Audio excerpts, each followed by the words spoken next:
حضرت انس بن مالک رضی اللہ تعالیٰ عنہ ارشاد فرماتے ہیں کہ ہم نبی پاک علیہ السلام کی بارگاہ عالی مرتبت میں حاضر تھے۔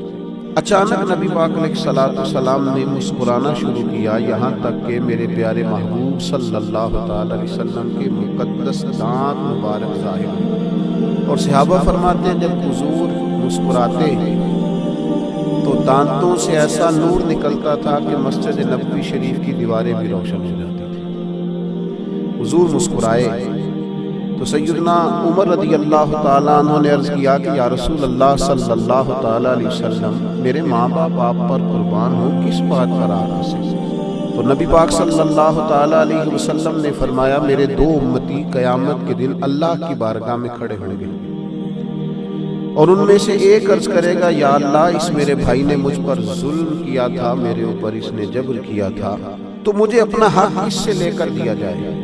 تو حضور علیہ السلام فرماتے ہیں اللہ تعالیٰ اس شخص سے فرمائے گا کہ اپنے بھائی کو اس کا حق دو، عرض کرے گا مالک میرے پاس سب کوئی نیکی بچی نہیں، کہاں سے حق دو؟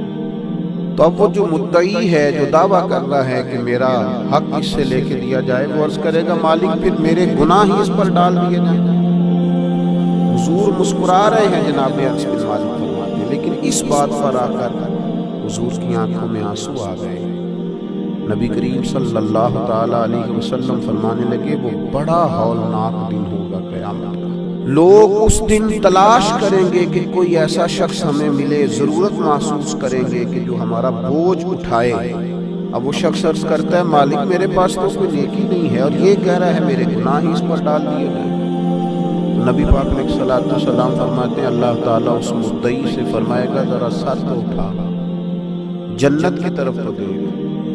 تو وہ جنت کی طرف سر اٹھا کر دیکھے گا اور دیکھ کر عرض کرے گا مالک میں ایک چاندی کا شہر دیکھ رہا ہوں جس میں سونے کا محل بنا ہوا، ہیرے جواہرات سے مرصع ہے وہ محل۔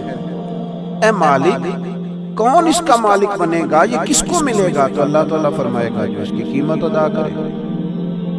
تو وہ عرض کرے گا مالک اس کی قیمت کون ادا کرے گا؟ تو اللہ تبارک و تعالیٰ فرمائیں گے تو بھی اس کا مالک بن سکتا ہے۔ تو بڑے تجسس سے، بڑے شوق سے عرض کرے گا مالک میں کیسے مالک بن سکتا ہوں؟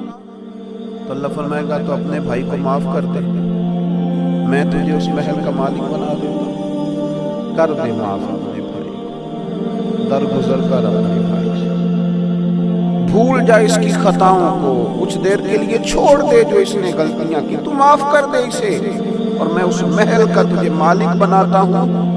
نبی پاک صلی اللہ تعالیٰ علیہ وسلم ارشاد فرماتے ہیں وہ فوراً عرض کرے گا مالک میں نے اپنے بھائی کو معاف کیا۔ تو اللہ تبارک و تعالیٰ ارشاد فرمائے گا اس کا ہاتھ پکڑ اور پھر اسے جنت میں ساتھ لے جا، گویا میں نے اسے بھی جنت دی۔ یہاں شارحین حدیث نے لکھا ہے کہ یہ جس کو کہا جا رہا ہے کہ اس کو پکڑ کے جنت میں لے جا، اگرچہ اس سے غلطیاں ہوئی لیکن بعد میں اس نے توبہ سچی کی، اس نے اللہ کی بارگاہ میں گڑ گڑا کے معافیاں مانگی، اس نے کوشش کی حق ادا کرنے، لیکن اگر کچھ کمیاں رہ گئیں چونکہ سچا تھا، ادا کرنا چاہ رہا تھا، کچھ باتوں پہ پہنچ نہ سکا، تو آج اللہ تبارک و تعالیٰ اس کی طرف سے لوگوں کو صلہ عطا کر رہا ہے۔ اللہ فرماتے ہیں اس کا ہاتھ پکڑ اور جنت میں لے جا۔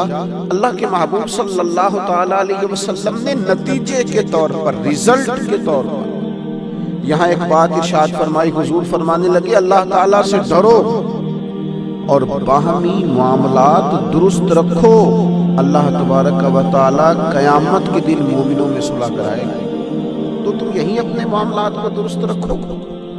اب مجھے بتائیے، ایک تو یہ نتیجہ نکلا کہ مالک کریم کتنا ہے، مہربان کتنا ہے، توبہ کرنے والے پر عطا کتنا۔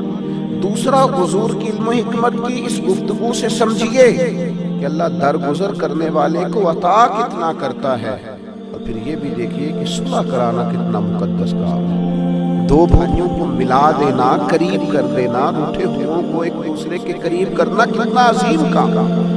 نبی پاک علیہ السلام کی اس خوبصورت بات سے، اس انتہائی معنی خیز حدیث سے اپنے لیے موتی حاصل کریں، دل کو بڑا کریں، سینے میں گنجائش پیدا کریں، اور اپنوں کے لیے درگزر کا دروازہ کھولیں۔ اللہ تعالیٰ سمجھنے کی توفیق عطا فرمائے۔